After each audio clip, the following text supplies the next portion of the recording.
வாங்க ஃப்ரெண்ட்ஸ், இன்றைக்கி சிக்கனில் மிளகு வறுவல் பண்ணலாம். அதுக்கு தேவையானது கொஞ்சோண்டு ஜீரகம் எடுத்துக்கலாம், சோம்பு கொஞ்சம் எடுத்துக்கலாம், மிளகு கொஞ்சம். இதை நம்ம முதல்ல வறுத்து அரைச்சி வச்சுக்கலாம். இதை நல்லா வறுத்தாச்சு. வறுத்ததை மிக்ஸி ஜாரில் போட்டு நம்ம பொடி பண்ணி வச்சுக்கலாம். கொஞ்சமாக நம்ம கடலெண்ணெய் ஊற்றிக்கலாம், சோம்பு கொஞ்சம் போட்டுக்கலாம்,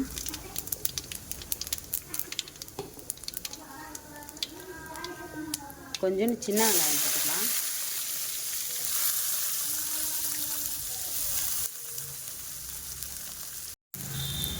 கொஞ்சமாக சால்ட் சேர்த்துக்கலாம், கொஞ்சமாக கருவேப்பிலையும் வரமிளகாயும் சேர்த்துக்கலாம்,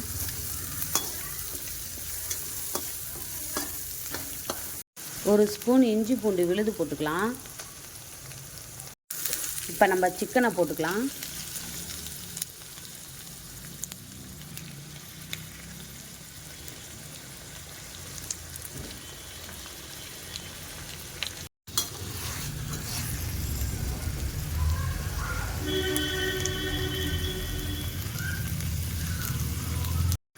கொஞ்சமாக மஞ்சள்தூள் போட்டுக்கலாம்.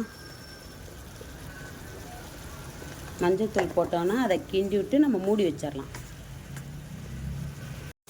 மஞ்சள்தூள் போட்டு நல்லா கிண்டியாச்சு. கிண்டி விட்டு நம்ம ஒரு 10 நிமிஷத்துக்கு மூடி வைக்கலாம். நம்ம ஸ்டார்டிங்கில் அரைச்சி வச்ச பொடியை இதில் தூவிக்கலாம். தூவி விட்டு கிளறி விட்டு ஒரு 5 நிமிஷம் வெயிட் பண்ணலாம்.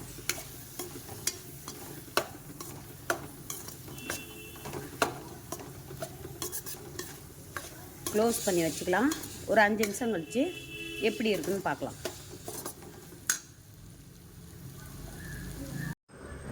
சிக்கன் மிளகு வறுவல் ரெடி ஆயிடுச்சு. அடுப்பை ஆஃப் பண்ணிக்கலாம். ஆஃப் பண்ணிவிட்டு எப்படி இருக்குன்னு சாப்பிட்டு பார்க்கலாம். சிக்கன் மிளகு வறுவல் ரெடி ஆயிடுச்சு. நாங்கள் செஞ்ச மாதிரி நீங்களும் செஞ்சு உங்கள் வீட்டில் சாப்பிட்டு பாருங்கள்.